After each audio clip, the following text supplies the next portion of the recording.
তো গায়েব কি জিনিস? গায়েব হচ্ছে অজানা, যা পঞ্চ ইন্দ্রিয় থেকে দূরে, ওটার নাম কি? গায়েব। এই জন্য আল্লাহ বলেছেন ঈমান বিল গায়েব, বিশ্বাস স্থাপন করতে হবে গায়েবের উপর। অর্থাৎ আল্লাহর কোরআনে যা কিছু এসেছে সব বিশ্বাস করতে হবে। আর এই ক্ষেত্রে আমি যে যুক্তিটা দিয়ে থাকি যে কোরআন সবকিছুর ঊর্ধ্বে, বিজ্ঞান দিয়ে কোরআনকে জাস্টিফাই করা যাবে না, কোরআন দিয়ে বিজ্ঞানকে জাস্টিফাই করতে হবে। কারণ বিজ্ঞান হচ্ছে সসীম, কোরআন হচ্ছে অসীম। বিজ্ঞান কি? কতটুক সসীম আপনি জানেন? আমি একটা উদাহরণ দিব। বিজ্ঞান যত জ্ঞান অর্জন করে তার পাঁচটা মাধ্যম, পঞ্চেন্দ্রিয়, চোখ, কান, নাক, জিহ্বা, চামড়া। এর বাইরে ষষ্ঠ ইন্দ্রিয় আছে? কথা বলেন। এক বিজ্ঞ ব্যক্তি আমাকে বলল যে বাঙালির 6টা ইন্দ্রিয়। আমি বললাম এটা কি বলেন? বলে হ্যাঁ, বাংলাদেশিদের ষষ্ঠ ইন্দ্রিয়র কাজ হচ্ছে এক ভাই আরেক ভাইকে কিভাবে বাস দিবে। এই একটা ইন্দ্রিয় তাদের মধ্যে সবসময় অ্যাক্টিভ থাকে, আগেই রেডি থাকে কাকে কোন টাইপের বাস দিতে হবে। ঠিক কিনা? আমাদের পিছে পড়ে যাওয়ার কারণে এটাও একটা অন্যতম কারণ। ভাই বন্ধুরা কথা খেয়াল করছেন? শুনতেছেন? ইন্দ্রিয় কয়টা? এই 5টা ইন্দ্রিয়ের বাইরে যত বড় বিজ্ঞানী হোক তার জ্ঞান অর্জনের কোন মাধ্যম নাই। একজন মানুষ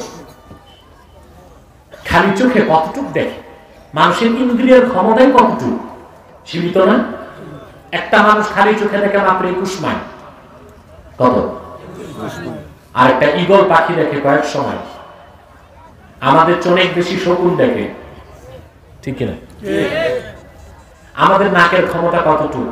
রান্না করি আমরা, খবর পাই পিঁপড়া। ঠিক কিনা? আমাদের নাকের 1000 ভাগের 1 ভাগ না, পুরো পিঁপড়াটা, কিন্তু তার গ্রাম শক্তি এত বেশি আমাদের চেয়ে, সে গ্রামটা পেয়ে যাবে। ঠিক কিনা? কানের ক্ষমতা কতটুকু? এই যে কবরের আওয়াজ আমরা কেন শুনি না? তা তো বাস্তব সত্য। আমাদের পাওয়ার কানের সীমিত। বিজ্ঞান বলেছে, শব্দ বিজ্ঞান বলে কোন শব্দের কম্পাঙ্ক, আমি আওয়াজ করেছি, আওয়াজ পেয়েছেন কেন? বস্তুর আঘাতে বাতাসে কম্পন সৃষ্টি হয়, বাতাসের ঢেউতে তা কর্ণ কুহরে যায়, আমরা আওয়াজ পাই। বিজ্ঞান বলেছে কোন শব্দের কম্পাঙ্ক যদি সেকেন্ডে 20,000-এর বেশি হয়, ওই তীব্র আওয়াজ মানুষ শুনবে না। আর কোন শব্দের কম্পাঙ্ক যদি সেকেন্ডে 20-এর কম হয়, সেই ক্ষীণ আওয়াজে কোনো মানুষ শুনবে না। এই জন্য পিঁপড়া কানের পাশে ঘুরে আমরা তার পায়ের আওয়াজ পাই না। মানুষের কানের ক্ষমতা আল্লাহ দিয়েছেন 20 থেকে 20,000। সেজন্য পিঁপড়ার পায়ের আওয়াজ শুনি না, সেজন্য কবরের আওয়াজ শুনি না। কারণ পিপিলিকার পায়ের ধ্বনি সেকেন্ডে 20-এর কম কম্পাঙ্ক, আর কবরের যে আওয়াজ তার কম্পাঙ্ক সেকেন্ডে 20 লক্ষেরও বেশি। এই জন্য কবরের আওয়াজ পাই না, এটা সায়েন্টিফিক একটা ব্যাখ্যা। সুবহানাল্লাহ। তাহলে বিজ্ঞান যত জ্ঞান অর্জন করে পঞ্চ ইন্দ্রিয় দিয়ে, আর ইন্দ্রিয়গুলো অসীম না সসীম? সসীম, ভুলে ভরা, ত্রুটিপূর্ণ। আপনাকে উদাহরণ দিচ্ছি, আমেরিকার নাসাতে যে বিজ্ঞানী টেলিস্কোপ দিয়ে দেখতেছে নক্ষত্রগুলো, বিজ্ঞানী বলতেছে যে আমাদের পৃথিবী থেকে 4.5 বিলিয়ন আলোকবর্ষ দূরে একটা নক্ষত্র আছে, ওখান থেকে আলো আসতে আরো 400 কোটি বছর লাগবে। নাসাতে যে বিজ্ঞানী টেলিস্কোপে দেখতেছে, ওই বিজ্ঞানী যদি 2 চোখে অন্ধ হয়, ওর টেলিস্কোপ দিলে কি বায়োস্কোপ দিলে ও কি দেখবে? ও তো তার নাকের মাথায় যে মাছি বসছে তাও দেখবে না। তাহলে তার জ্ঞান অর্জনের মাধ্যম কি টেলিস্কোপ না চোখ? তা সীমিত না অসীমিত? ভুল হতে পারে? পারে। চোখের দৃষ্টি ভুল হতে পারে। এই যে নাস্তিকরা বলে সিইং ইজ বিলিভিং, দেখাই বিশ্বাস, দেখি না বিশ্বাস করি না, এর চেয়ে আনসাইন্টিফিক গাঁজাখুরি কথা আর একটাও হতে পারে না। আমরা যখন গাড়ি নিয়ে দক্ষিণ দিকে দৌড়াই 100 মাইল গতিতে, ডানে বামে দেখা যায় গাছগুলো উত্তর দিকে 100 মাইল গতিতে দৌড়ায়। তো দেখাই যদি বিশ্বাস হয়, তাহলে বলতে হবে আমরা দৌড়াই উত্তরে, গাছ দৌড়ায় দক্ষিণে। বিষয় কি তাই? অনেক কিছু আমরা দেখি না চরম সত্য, অনেক কিছু আমরা দেখি চরম মিথ্যা। সেজন্য এই সব কিছুর মধ্যে আল্লাহর কোরআন, ঠিক কিনা বলে? কোরআন যে কত বড় জিনিস, সুবহানাল্লাহ। আল্লাহর কোরআনের কাছে যে বর্তমান বিজ্ঞান শিশু, তার চেয়ে ছোট, তা যদি দেখতে চান ইন্টারনেট ঘেটে আমার সায়েন্স রিলেটেড বক্তব্যগুলো দেখবেন। কোরআন কারীম ও হাদিসের ব্যাখ্যায় বৈজ্ঞানিক যে তথ্যগুলো আমি তুলে ধরেছি, এটা দেখবেন আপনারা, সব স্পষ্ট হয়ে যাবে আপনাদের কাছে ইনশাআল্লাহ। যারাই নাস্তিক হচ্ছে, সংশয়বাদী হচ্ছে, গোমরাহ হচ্ছে, তারা অতিরিক্ত বিজ্ঞান ভক্তির কারণে ধ্বংস হয়ে যাচ্ছে।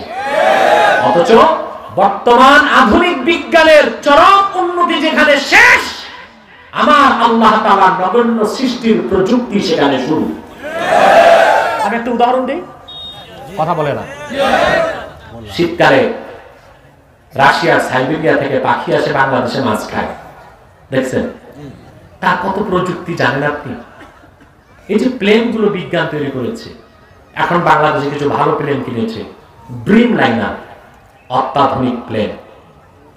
আমরা এখন একটু গর্ববোধ করতে পারি, আমাদের কিছু নতুন প্লেন আছে। আগে আমাদের প্লেন ছিল না, যাও ছিল চাকা নাই, ডানা ভাঙ্গা, মশা ঢুকে, শুনতাম আগে বৃষ্টির পানিও পড়তো। এখন কিছু নতুন প্লেন বাংলাদেশ এয়ারলাইন্সের সংযোজন হয়েছে, এর মধ্যে অত্যাধুনিক ড্রিম লাইনার আছে। একটি এয়ারক্রাফটের দাম 1400 কোটি টাকা। এই প্লেনটি বানাতে বিজ্ঞান কত প্রযুক্তি ব্যবহার করেছে, ঠিক না? তারপরে পড়াশোনা করে পাইলট হয়, একটি বড় ফ্লাইটে 4 জন পাইলট প্রয়োজন হয়।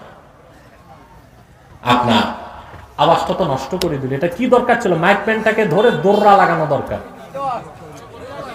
এটা একটা অসভ্য মানুষ, যেভাবে আছে সুন্দর চলতেছে, এখন আওয়াজ ধরতে গেলে নষ্ট হবে। তাদেরকে আমি বলেছি না 3 ফুট দূরে, এখন বলো 6 ফুট দূরে থাকে। ভাই বন্ধুগণ, ওরা মনে করে মাইকে দোষ থাকলে ব্যবসা মাইল যাবে, ঠিক না? আপনারা তাকে ঠকাবেন না। মাইক ভালো আছে, সেটিং করতে পারেনি, বুঝতে পারছেন? বাস, মাইকম্যান কোথায়? বাস, খুশি আছে তো? বলেন একটু দূরে থাকতে বলেন, নতুবা বলেন স্টেজের নিচে থাকতে। মাইক ভালো, কিন্তু সে সেটিং করতে পারেনি, এখন সুন্দর চলতেছে। না, এখন যা চলতেছে চলবে আমার, এখন এটা ধরতে গেলে আম সালা দুটেই যাবে, ধরার দরকার নেই, মোটামুটি ভালো আছে। প্রিয় ভাই বন্ধুগণ, কথা শুনতেছেন? তারপরে এয়ারক্রাফটে পাইলট, কো পাইলট, ক্যাপ্টেন। বড় প্লেনগুলোতে কমসে কম কেবিন ক্রু থাকে 20 জন। তারপরে একটি ফ্লাইট রেডি হয় এয়ারপোর্টে, ঠিক আছে?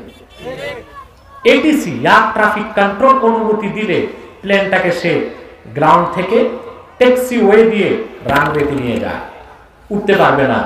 আবার রাডার, এয়ার ট্রাফিক কন্ট্রোল থেকে অনুমতি দিলে আকাশে উড়বে, ঠিক আছে? প্লেন যাবে অস্ট্রেলিয়া, বাংলাদেশ থেকে অস্ট্রেলিয়া পর্যন্ত প্রতিটি রাষ্ট্রের এয়ার ট্রাফিক কন্ট্রোলের সাথে যোগাযোগ করে তাকে যেতে হবে। অস্ট্রেলিয়াতে পৌঁছার পর যদি দেখে এয়ারপোর্টে কুয়াশা, লো ভিজিবিলিটিতে বিমান নামতে পারবে না, বিজ্ঞান ফেল, বিজ্ঞানের প্রযুক্তি, তাকে অন্য কোনো সুযোগ গ্রহণ করতে হবে। কিন্তু তাকায় দেখেন মুসলমান, আল্লাহ তাআলা সৃষ্টির একটি নগণ্য পাখি, ক্যামব্রিজে পড়ে নাই, অক্সফোর্ডে পড়ে নাই, সে রাশিয়ার সাইবেরিয়া থেকে সে ডানা মেলে দেয়। তার কাছে রাডার নাই, জিপিআরএস নাই, এটিসি নাই, দ্রাঘিমাংশ অক্ষাংশ সে জানে না, পথঘাট চিনে না। আকাশে ঝঞ্ঝা বিক্ষুব্ধ পরিবেশ পার হয়ে বাংলাদেশে চলে আসে। শীতকালে কয়েক মাস পেট ভর্তি করে বাংলাদেশের মিঠা পানির মাছ খেয়ে মনটা ভরে যায়, আবার ডানা মেলে সাইবেরিয়া ফিরে যায়। পথঘাট ভুল হয় না, কোন ঝড় তুফান তারে থামাতে পারে না। বিজ্ঞানের প্রযুক্তি যেখানে চূড়ান্ত পর্যায়ে পৌঁছেছে, তার চেয়ে মারাত্মক প্রযুক্তি আল্লাহ পাক নগণ্য সৃষ্টি পাখি পাখির ক্ষুদ্র মাথার মধ্যে রেখে দিয়েছেন। সেই বিজ্ঞান দিয়ে আসছে কোরআন যাচাই করতে। নির্ভর বিজ্ঞান দিয়ে কোরআনকে জাস্টিফাই করা যাবে না, আল্লাহর কোরআন দিয়ে বিজ্ঞানকে জাস্টিফাই করতে হবে। ঠিক না? আফসোস আমরা আজকে সব পড়ি, কোরআন পড়ি না, কোরআন কারীম পড়ি না। আমাদের মানুষগুলো ধ্বংস হয়ে যাচ্ছে। এই যে বাংলাদেশের সরকার হিমশিম খাচ্ছে নেশা দমন করতে পারতেছে না। বাংলাদেশের মূল ক্রাইসিস এখন নেশা, কিশোর গ্যাং, গণধর্ষণ আর দুর্নীতি। তা বাড়তেছে, কমতেছে না। এটা শুধু বাংলাদেশের দোষ না। বলা হয় যুক্তরাষ্ট্রকে মাদার অফ ডেমোক্রেসি, গণতন্ত্রের প্রসূতি, ঠিক না? সে যুক্তরাষ্ট্রে কি হয়েছে দেখছেন? প্রেসিডেন্ট নির্বাচনের পরে ড্রামপন্থী ট্রাম্পপন্থী, ড্রাম আর বাইডেন দুই দল লোক লাগছে মারামারি ক্যাপিটাল হিলে, তাও জায়গায় 4 জন শেষ। আমি ভাবলাম বাংলাদেশের ভাইরাস আমেরিকা গেল কেমন? আমরা তাদের চেয়ে ভালো আছি। আমাদের গুলিস্তান সদর বাটরি কাজ হয় না, ক্যাপিটাল হিলে যাওয়া হয়েছে, জ্যান্ত মানুষ মেরে ফেলছে জায়গায়। তাহলে শুধু শিক্ষা দিয়ে মানুষকে ভালো করা যায় না, তবে হবে সুশিক্ষা। ঠিক আছে? আর আল্লাহ কোরআনের বাইরে কোনো শিক্ষা নেই। আমি সবসময় বলে থাকি তাফসীর মাহফিলে, লাইভ শোতে, আমার লেকচারে, পাবলিক লেকচারে, যে আমাদের দেশে প্রাইমারি থেকে বিশ্ববিদ্যালয় পর্যন্ত প্রত্যেকটা স্তরে যদি কোরআন সুন্নাহ শিক্ষাকে বাধ্যতামূলক করা হয়, ব্যক্তি, সমাজ, রাষ্ট্র ঠিক হয়ে যাবে। দুর্নীতি থাকবে না, সন্ত্রাস থাকবে না, সহিংসতা থাকবে না, কিশোর গ্যাং থাকবে না, নেশা থাকবে না। আমরা কোরআন কারীমের নিয়ামত থেকে নিজেরাও বঞ্চিত, জাতিকেও বঞ্চিত করেছি। তার জন্য আল্লাহর কাছে চরম জবাবদিহিতার সম্মুখীন আমাদের হতেই হবে। আল্লাহ কোরআন সবকিছু এখানে, সুবহানাল্লাহ। তাহলে বিশ্বাসটা কি হবে? ইউমিনুনা বিল গায়ব। বিজ্ঞান দিয়ে প্রমাণ করলে কবর পাবেন না, আখিরাত খুঁজে পাবেন না। বিজ্ঞান ক্ষুদ্র জিনিস, এটা সসীম, কোরআন অসীম। সুবহানাল্লাহ। অতএব বিশ্বাসটা হবে কি? ঈমান বিল গায়ব, ইউমিনুনা বিল গায়ব। সুবহানাল্লাহ। এখন ঈমানটা কি, ঈমানের সংজ্ঞা কি, তা যদি আমি দিতে যাই, দিন না রাতও পার হবে, শেষ করা যাবে না। তবে আমার কাছে একটা সংজ্ঞা আছে, বলবো? মাতর আছে তোমরা?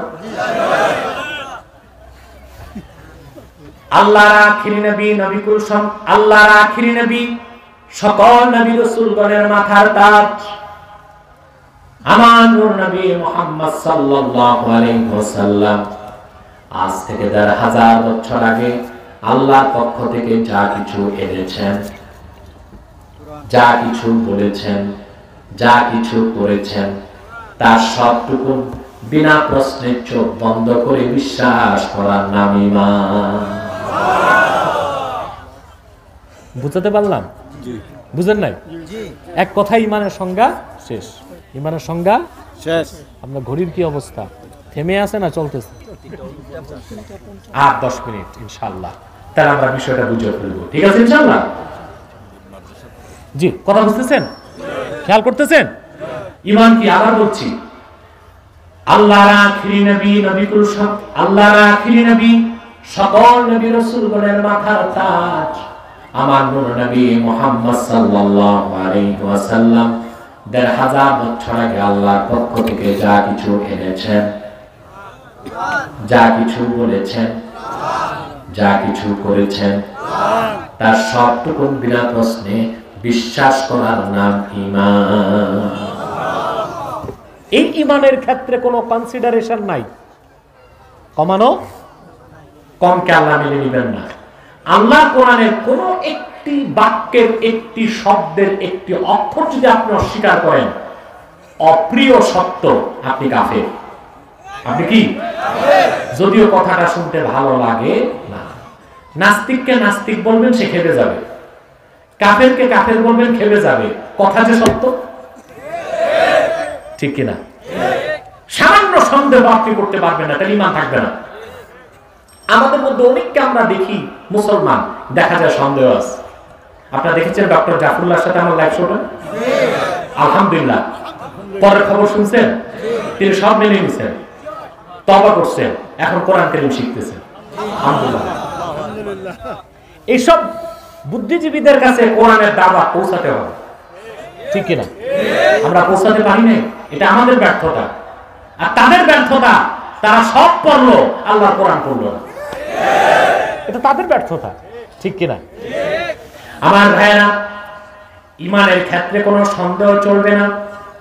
আল্লাহ পাক কোরআন কারীমে বলেন, ইন্নামাল মুমিনুনা আল্লাযীনা আমানু বিল্লাহি ওয়া রাসূলিহি সুম্মা লাম ইয়ারতাবু ওয়া জাহাদু বিআমওয়ালিহিম ওয়া আনফুসিহিম ফি সাবিলিল্লাহি উলাইকা হুমুস সাদিকুন। আল্লাহ রাব্বুল আলামিন বলেন, প্রকৃত মুমিন তো তারাই যারা বিশ্বাস স্থাপন করেছে আল্লাহর উপর, আল্লাহ রাসূল মুহাম্মদ সাল্লাল্লাহু আলাইহি ওয়াসাল্লামের উপর, সুম্মা লাম ইয়ারতাবু, আর ঈমানের কোন একটি বিষয়ে মনে কোনো সন্দেহ রাখলো না, অতঃপর জিহাদ করলো জান দিয়ে, মাল দিয়ে আল্লাহর দ্বীনের পথে। আল্লাহ পাক বলেন, উলাইকা হুমুস সাদিকুন, তাই ঈমানের দাবিতে সত্যবাদী। সুবহানাল্লাহ। আমরা দীর্ঘ প্রায় 1 ঘন্টা চলে গেল ঈমানের সংজ্ঞা শুনলাম। ইউমিনুনা বিল গায়ব, ইউমিনুনা বিল গায়ব। এই ঈমানের পর ইসলাম, ঈমানের পর কি? আল্লাহ তাআলা কাফের মুশরিককে বলেছেন ঈমান আনো, আর মুমিনকে বলেছেন ইসলামে ঢুকো। সুবহানাল্লাহ বলবেন। আগে ঈমান নাকি ইসলাম? ঈমান। ঈমান ছাড়া মুমিন হওয়া যায় না, মুমিন ছাড়া মুসলিম হওয়া যায় না। কথা বুঝতেছেন আমার ভাইয়েরা? সেজন্য আল্লাহ রাব্বুল আলামিন সূরা বাকারার 208 নম্বর আয়াতে বলেছেন, ইয়া আইয়ুহাল্লাযীনা আমানু দুখুলু ফিস-সিলমি কাফা ওয়া লা তাত্তাবি'ু খুতুওয়াতিশ শাইতান ইন্নাহু লাকুম আদুউম মুবিন। আল্লাহ রাব্বুল আলামিন বলেন, হে মুমিনগণ, বিশ্বাসীগণ, তোমরা পরিপূর্ণভাবে ইসলামে প্রবেশ করো। তাহলে বোঝা যায় ঈমান আনতে বলেছেন কাফের মুশরিককে, আর ইসলামে পরিপূর্ণ ঢুকতে বলেছেন মুমিনগণকে। আল্লাহ ঈমানের কথা বলার পর ইসলামের সবচেয়ে বড় কাজের কথা বললেন, ওয়া ইউকিমুনাস সালাহ। ঈমান আনার পরে তারা 5 ওয়াক্ত নামাজ আদায় করে। নামাজ পড়বেন? কথা বলে না। নামাজ পড়বেন? 1000 জনতার মধ্যে যদি জরিপ করা হয়, দেখা যাবে এখানে অর্ধেক শ্রোতা আজকের ফজর নামাজ পড়ে নেয়, আজকের যোহর পড়ে নেয়, পাকা পুক্ত নিয়ত আজকে আসরও পড়বে না, কিন্তু ওয়াজ শুনবে আরো 2 ঘন্টা। ঠিক কিনা বলে? না, আমাদের নামাজ পড়তে হবে। আপনি যে মুসলিম, তার প্রথম সিগনিফিকেশন হলো নামাজ। কি? তাই ঈমান এনে মুমিন, নামাজ পড়ে আমরা হব পরিপূর্ণ মুসলিম। রাজি আছেন? কে কে 5 ওয়াক্ত নামাজ পড়বেন? হাত তুলে দেখা। তাকবীর, আল্লাহু আকবার, রিসালাত, ইয়া রাসূলুল্লাহ, আয়াতুল্লাহ আব্বাসি সিদ্দিকী হুজুর, জিন্দাবাদ, সিলসিলায়ে ফুলতলি, জিন্দাবাদ, সিলসিলায়ে বিস্কুটি, জিন্দাবাদ। সবটাই বলেন, সিলসিলায়ে বদরপুরি, সিলসিলায়ে বদরপুরি, বদরপুর, জিন্দাবাদ, সিলসিলায়ে জনপুরি। তাকবীর, আল্লাহু আকবার, রিসালাত, ইয়া রাসূলুল্লাহ, সিলসিলায়ে ফুলতলি, জিন্দাবাদ, জিন্দাবাদ, সিলসিলায়ে জনপুরি, জিন্দাবাদ, জিন্দাবাদ, জিন্দাবাদ, জিন্দাবাদ, সিলসিলায়ে জনপুরি। আল্লাহ পাক কবুল করুন, আমিন। আল্লাহ পাক মঞ্জুর করুন, আমিন। প্রিয় ভাই বন্ধুগণ, তাহলে আমরা নামাজ পড়ব, ঈমান ঠিক করব, নামাজ পড়ব, সব ঠিক। এই মাহফিল কাজে আসবে, সমাজ ঠিক হবে, রাষ্ট্র ঠিক হবে, পরিবার ঠিক হবে, জীবন ঠিক হবে। পারবো ইনশাআল্লাহ?